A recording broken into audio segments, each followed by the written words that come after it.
SCAD College of Engineering and Technology, Cheran Mahadevi, Tirunelveli, where imagination meets innovation. Counseling code 4969.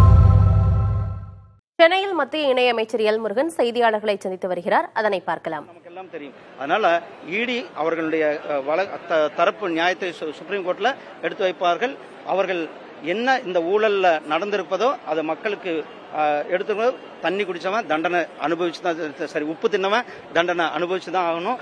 அதனால இவங்க யார் தவறு செய்தார்களோ அவர்களெல்லாம் நிச்சயமாக தண்டனைக்கு உள்ளாக்கப்படுவார். நன்றி. 14 கோடி ரூபாய் செலவுல பழனிமலை விரிவாக்கம் மேம்படுத்தப்பட்டது. பொதுமக்கள் ரயில் பயணிகள் வரவேற்கிறாங்க. ஆனால் இந்த பறக்கும் ரயில் சென்ட் தாமஸ் கவுண்டரோட இணைக்கப்பட்டிருக்கிற 17 வருஷமா நிலுவையிலே இருக்கு. நீங்க பாருங்க, இன்னைக்கு அந்த பறக்கும் ரயில் நீங்க பாத்திருக்கீங்க. இன்னைக்கு அதை விட நம்மளுடைய சென்னையில முழுமையாக ஒரு மெட்ரோ ரயிலினுடைய இணைப்பானது வேகமாக நடந்து கொண்டிருக்கிறது. இந்த ரயிலினுடைய பணியும் அதாவது பிசிபிலிட்டி, ஏன்னா அந்த பகுதியிலேயே ஒரு மெட்ரோ ரயிலும் போய் கொண்டிருக்கிறது. அப்போ மெட்ரோவும் போய் கொண்டிருக்கிறது, பறக்கும் ரயிலும் போய் கொண்டிருக்கிறது, இந்த சைட்லயும் மெட்ரோ வந்து இருக்கிறது, இந்த சைட்லயும் ரயில்கள் போய் கொண்டிருக்கிறது. அதற்கான பிசிபிலிட்டி எல்லாமே பார்த்து எது மக்களுக்கு இன்னைக்கு அதிகமாக தேவை இருக்கிறதோ அதை உடனடியாக செய்வது. ஏன்னா ரயில்வேல நம்ம பார்க்கிறோம், எந்தெந்த துறை கோரிக்கைகளை ரயில்வே அமைச்சரிடத்தில் வைக்கிறோமோ அந்த கோரிக்கைகள் உடனடியாக தீர்த்து வைக்கப்படுகிறது, உடனடியாக மக்களுக்கு அதன தேவையை பூர்த்தி செய்யப்படுகிறது. அதுபோல இந்த நீங்க சொல்லுகின்ற திட்டத்தையும் அது கவனத்தில் கொண்டு மக்களுக்கான நடவடிக்கை எடுக்கப்படும்.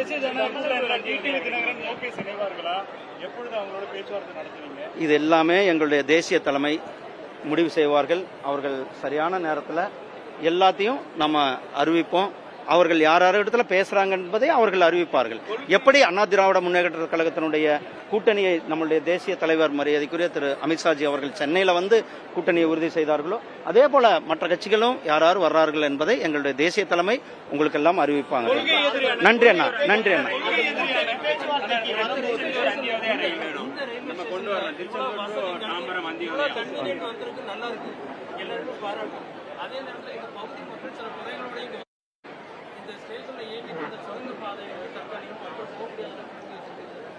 இல்ல அது சொன்னார்கள். நான் உடனடியாக ஆபீசர்கிட்ட சொல்லியிருக்கேன். அது உடனடியாக விசிபிலிட்டி பார்த்துட்டு அது என்ன பிரச்சனை என்பதை சரியா செய்து சரியாக செய்து உடனடியாக அதை சரி செய்ய சொல்லி நம்மளுடைய கவனத்துக்கு வந்தது. அதிகாரிகள் இருக்காங்க, ஏடிஆர்எம் இருக்காரு, ஜெனரல் மேனேஜர் இருக்காரு. அவங்க கிட்ட உடனடியாக சொன்ன அவங்க அதை தீர்த்து வைப்பார்கள். மக்களுக்காக தான் ரயில்வே இருக்கிறது. மக்களுடைய என்ன தேவையோ அதை செய்து வைப்போம். ஆனா ஒரு நிமிஷம் வர முடியும். ஆனா இங்கதான் ஆபீசர்ஸ் இருக்காங்க, கொடுங்கன்னா நம்ம சரி பண்ணி கொடுப்போம். நான் சரி பண்ணி கொடுக்குறேன், டோன்ட் வரி.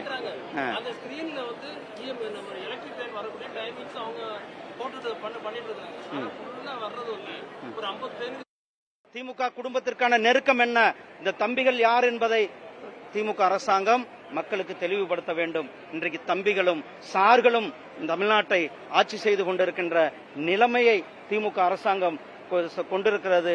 திமுக அரசாங்கம் மக்களுக்கு மிகப்பெரிய ஒரு துரோகத்தை இழைத்துக் கொண்டிருக்கிறார்கள். அந்த சகோதரிக்கு, நம்மளுடைய சகோதரிக்கு நியாயம் கிடைக்க வேண்டும். அரக்கோணத்துல நடந்த எப்படி நம்மளுடைய பொள்ளாச்சியில நடந்த வழக்குல ஒரு அந்த குற்றவாளிகளுக்கு மிகப்பெரிய தண்டனை கிடைக்கப்பட்டதோ அதே போல இந்த அரக்கோணம் வழக்கும் சிபிஐ இடத்துல ஒப்படைக்க வேண்டும். அப்பொழுதுதான் கூடிய சீக்கிரம் அந்த சகோதரிக்கு நியாயம் கிடைக்கும். இந்த வழக்கை உடனடியாக தமிழக அரசாங்கம் சிபிஐ இடத்துல ஒப்படைக்க வேண்டும் என்று கேட்டுக்கொள்கிறேன். வழக்கில் உச்சநீதிமன்றம் அமலாக்கத்துறைக்கு இடைக்கால தடை விதிச்சிருக்கு. இது அமலாக்கத்துறைக்கு மத்திய அரசுக்கு ஒரு பின்னடைவுன்னு பாக்குறீங்களா? நீங்க கேள்வியே தவறுன்னா, இது அமலாக்கத்துறை மத்திய அரசாங்கத்துக்கு இதுல தொடர்பில்லை. அமலாக்கத்துறை என்பது ஒரு சட்டப்படியான ஒரு அமைப்பு. அவர்கள் வேலை செய்து கொள்ள சுப்ரீம் கோர்ட்ல அவர்கள் சட்டப்படி இந்த வழக்கை அவர்கள் எதிர்கொள்வார்கள். அது இது பாருங்க,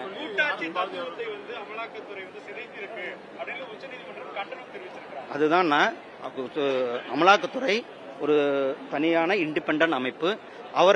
அவர்களுடைய வாதத்தை கோர்ட்ல வைப்பார்கள். அவர்களுடைய தரப்பு நியாயம் என்ன, அவர்களுடைய தரப்பினுடைய பதில்கள் என்ன என்பதில் கோர்ட்ல வைப்பார்கள். கோர்ட்ல கேஸ் என்ன, சுப்ரீம் கோர்ட்ல கேஸ் நடக்கும் பொழுது இப்ப பாருங்க கேஸ் இடைக்கால தடை. இந்த கேஸ்ல இன்னும் முழுமையான வாதங்கள் இருக்கிறது.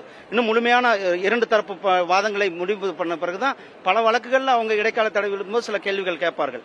அதுக்கு பிறகு அந்த வழக்கினுடைய முழுமையா இரண்டு தரப்பும் ஆஜராகி அவர்கள் தரப்பை சொல்லும் பொழுது அந்த வழக்கினுடைய மாற்றமே நிறைய வழக்குகள்ல மாறி இருக்கிறது நமக்கு எல்லாம் தெரியும். அதனால டாஸ்மாக் வழக்கில் அமலாக்கத்துறை விசாரணைக்கு இடைக்கால தடை விதித்திருக்கிறது நீதிமன்றம் தெரிவித்த தீர்ப்பு தொடர்பாக மத்திய இணையமைச்சர் எல் முருகன் தனது கருத்தை தெரிவித்திருக்கிறார். அதனை பார்த்தோம். SCAT College of Engineering and Technology, Cheran Mahadevi, Tirunelveli, where imagination meets innovation. Counseling code 4969.